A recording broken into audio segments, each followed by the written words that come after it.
ಒಬ್ಬರಲ್ಲಿ ಹಾಡಿನ ಸಾಮರ್ಥ್ಯ ಇರ್ಬೋದು, ಒಬ್ಬರಿಗೆ ಕ್ರೀಡೆಯಲ್ಲಿರ್ಬೋದು, ಒಬ್ಬರಿಗೆ ಸಂಗೀತದಲ್ಲಿರ್ಬೋದು, ಒಬ್ಬರಿಗೆ ವಿಜ್ಞಾನದಲ್ಲಿ ಸಾಮರ್ಥ್ಯಗಳಿರ್ಬೋದು. ಅದಕ್ಕೆ we should set a proper goal. ಒಂದು ಗುರಿಯನ್ನು ರೂಪಿಸ್ಕೊಳ್ಬೇಕಾಗುತ್ತೆ. ಬಾಲ್ಯದಿಂದಲೇ ಸರಿಯಾದ ಗುರಿಗಳನ್ನು ರೂಪಿಸ್ಕೊಂಡು ಆ ಗುರಿಯನ್ನು ತಲುಪುವ ಕಡೆಗೆ ನಾವು ಮಕ್ಕಳನ್ನ ಪ್ರೇರೇಪಿಸಬೇಕಾಗುತ್ತೆ, ನಾವು ಸಾಗಬೇಕಾಗುತ್ತೆ. ಅದಕ್ಕೆ you must set a smart goals ಅಂತ ನಿಮ್ಗೆ ಗೊತ್ತಿರ್ಬೋದು. ಸ್ಮಾರ್ಟ್ ಅಂತ ಕೇಳಿದ್ರೆ ಸ್ಮಾರ್ಟ್ ಗೋಲ್ ಅಂದ್ರೆ ಹೆಸರುಗಳಿದೆ ನೋಡಿ, SMART.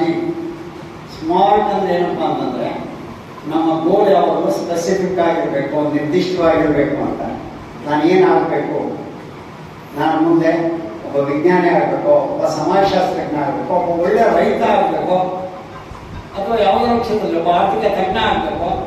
ಈ ಗುರಿಯನ್ನು ನಾವು ಮೊದಲು ರೂಪಿಸ್ಕೊಳ್ಬೇಕು. ನಿರ್ದಿಷ್ಟ ಗುರಿ ಇರಬೇಕು. ಸುಮ್ಮನೆ ಓದ್ತಾ ಹೋಗೋದು. ನಾನು ಯಾಕೆ BSc ಸೇರಿದೆ ಅಂದ್ರೆ ನನ್ನ ಪಕ್ಕದ ಹುಡುಗ BSc ಸೇರ್ತಾನೆ, ಅದಕ್ಕೆ ನಾನು BSc ಸೇರಿದೆ. ಪ್ರತಿ ವರ್ಷ ಸುಮಾರು 1 ಕೋಟಿ ಲಾಭಕ್ಕೆ ನಿಮ್ಮೆಲ್ಲರ ಸಹಕಾರದಿಂದ ಆಗಿದೆ ಅಂತ ಹೇಳಕ್ಕೆ ಹೆಮ್ಮೆ ಪಡ್ತೀನಿ. ಎಲ್ಲ ಶೆಡ್ಯೂಲ್ ಬ್ಯಾಂಕ್ಗಳು ಪಿಗ್ಮಿ ಕಲೆಕ್ಷನ್ ಆರಂಭಿಸಿದರೆ ಈ ನಮ್ಮ ಸಹಕಾರ ಸಂಘವನ್ನ ನಾವು ಅದರ ದಿವಸ ಹೊಂದಿರುವ ಆ ಹಣದಲ್ಲಿ ನಾವು ಸಹಕಾರ ಸಂಘವನ್ನು ಮುನ್ನಡೆಸಿ ನಗ್ತಾ ಇರಪ್ಪ.